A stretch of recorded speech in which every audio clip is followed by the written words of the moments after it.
ದೇವದಾಸಿಯರ ಮಹಿಳೆಯರ ಮಾಸಿಕ ಪೆನ್ಷನ್ ಬಾಕಿಯನ್ನು ತಕ್ಷಣವೇ ಬಿಡುಗಡೆ ಮಾಡಬೇಕು ಎಂದು ದಲಿತ ಹಕ್ಕುಗಳ ಸಮಿತಿ, ಕರ್ನಾಟಕ ದೇವದಾಸಿ ಮಹಿಳಾ ವಿಮೋಚನಾ ಸಂಘ, ಕರ್ನಾಟಕ ರಾಜ್ಯ ಮಸಣ ಕಾರ್ಮಿಕರ ಸಂಘದ ವತಿಯಿಂದ ಕಲಬುರಗಿಯಲ್ಲಿ ಬೃಹತ್ ಪ್ರತಿಭಟನೆ ಮಾಡಲಾಯಿತು. ಕಲಬುರಗಿ ನಗರದ ಜಗತ್ ವೃತ್ತದಿಂದ ಜಿಲ್ಲಾಧಿಕಾರಿಗಳ ಕಚೇರಿವರೆಗೆ ಬೃಹತ್ ಪ್ರತಿಭಟನಾ ಮೆರವಣಿಗೆ ನಡೆಸಿ ನಂತರ ಮಾತನಾಡಿದ ಅವರು, ಬಿಟ್ಟು ಹೋದ ದೇವದಾಸಿ ಮಹಿಳೆ ಮತ್ತು ಅವರ ಗಂಡ ಬಿಟ್ಟ ಹೆಣ್ಣು ಮಕ್ಕಳು ಸೇರಿದಂತೆ ಕುಟುಂಬದ ಎಲ್ಲಾ ಸದಸ್ಯರ ಗಣತಿಯನ್ನು ಕೂಡಲೇ ಆರಂಭಿಸಬೇಕು ಮತ್ತು ಅವರಿಗೆ ಪುನರ್ವಸತಿ ಸೌಲಭ್ಯ ಒದಗಿಸಬೇಕು ಸೇರಿದಂತೆ ತಮ್ಮ 10 ಹಲವು ಬೇಡಿಕೆಗಳನ್ನು ಈಡೇರಿಸಬೇಕು ಎಂದು ಆಗ್ರಹಿಸಿದರು. ಕೇಂದ್ರ ಮತ್ತು ರಾಜ್ಯ ಸರ್ಕಾರಗಳು ದಲಿತ ಸಮುದಾಯಗಳು ಜಾತಿ ತಾರತಮ್ಯವನ್ನು, ಅಸ್ಪೃಶ್ಯಾಚರಣೆಯನ್ನು ಏನು ಎದುರಿಸ್ತಾ ಇದ್ದಾರೆ, ದೌರ್ಜನ್ಯದ ದೇವದಾಸಿ ಪದ್ಧತಿಯಿಂದ ಬಳಲ್ತಾ ಇದ್ದಾರೆ, ಮಸಣ ಕಾರ್ಮಿಕರು ಬಿಟ್ಟಿ ಚಾಕರಿಯಿಂದ ಬಳಲ್ತಾ ಇದ್ದಾರೆ, ಮತ್ತು ಅಪಮಾನದಿಂದ ಅವರ ಮಕ್ಕಳುಗಳು ಕೂಡ ಬಳಲ್ತಾ ಇದ್ದಾರೆ.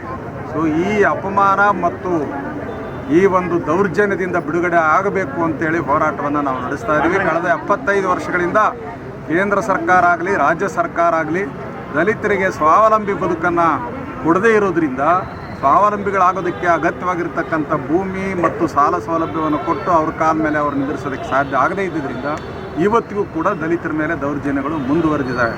ಹಾಗೆಯೇ ಮಹಿಳೆಯರ ಮೇಲಿನ ದೌರ್ಜನ್ಯಗಳು ಕೂಡ ಇದೇ ಕಾರಣಕ್ಕೆ ಮುಂದುವರೆದಿದ್ದಾವೆ. ಈ ಕಾರಣದಿಂದ ಕೇಂದ್ರ ಸರ್ಕಾರ ಮತ್ತು ರಾಜ್ಯ ಸರ್ಕಾರಗಳು ಆರ್ಥಿಕ ನೀತಿಯಲ್ಲೂ ಕೂಡ ನೀವು ದಲಿತರಿಗೆ ತಾರತಮ್ಯ ಮಾಡ್ತಾ ಇದ್ದೀರಿ, ಅಸ್ಪೃಶ್ಯಾಚರಣೆಯನ್ನು ಮಾಡ್ತಾ ಇದ್ದೀರಿ. ಇದನ್ನು ನಿಲ್ಲಿಸಬೇಕು ಮತ್ತು ದಲಿತರಿಗೆ ಮತ್ತು ಎಲ್ಲ ಮಹಿಳೆಯರಿಗೆ ಈ ತಾರತಮ್ಯವನ್ನು ನಿಲ್ಲಿಸಿ ಅವರಿಗೆ ಸ್ವಾವಲಂಬಿ ಬದುಕಿಗೆ ಬೇಕಾದಂಥ ಬಜೆಟನ್ನು ಒದಗಿಸ್ಕೊಡ್ಬೇಕು ಅಂತೇಳಿ ಒತ್ತಾಯ ಮಾಡೋದಕ್ಕೋಸ್ಕರ ಈ ಒಂದು ಪ್ರತಿಭಟನೆಯನ್ನು ನಾವು ಹಮ್ಮಿಕೊಂಡಿದ್ದೀವಿ. ಮುಖ್ಯವಾಗಿ ದೇವದಾಸಿ ತಾಯಂದರಿಗೆ 5,000 ರೂಪಾಯಿಗಳು, ಅದೇ ರೀತಿಯಲ್ಲಿ ಮಸಣ ಕಾರ್ಮಿಕರಿಗೆ ತಲಾ 5,000 ರೂಪಾಯಿಗಳ ಪಿಂಚಣಿಯನ್ನು ಒದಗಿಸಬೇಕು. ಬಾಕಿ ವೇತನ ಸರ್ಕಾರ ನಿಲ್ಲಿಸಿದೆ, ಇಲ್ಲಿವರೆಗೆ ಬಾಕಿ ವೇತನ ಕೊಟ್ಟಿಲ್ಲ. ಕಳೆದ 6-7 ತಿಂಗಳಿಂದ ಬಾಕಿ ವೇತನ ಸೇರಿ 500 ರೂಪಾಯಿ ಜಾಸ್ತಿ ಮಾಡ್ತೀನಿ ಅಂತೇಳಿ ಏನು ನೀವು ಭರವಸೆ ಕೊಟ್ಟಿದ್ದೀರಿ ಬಜೆಟಲ್ಲಿ, ಅದನ್ನು ಸೇರಿಸಿ ಬಿಡುಗಡೆ. ಸರ್, ಲಾಂಗ್ ಟರ್ಮ್ ಅಂದರೆ ಒಂದು ದೀರ್ಘಾವಧಿ ಕೋರ್ಸ್ ಇದು. ಈ ಲಾಂಗ್ ಟರ್ಮ್ನ ನಾವು ರಿಪೀಟರ್ ಕೋರ್ಸ್ ಅಂತಲೂ ಕರಿತೀವಿ.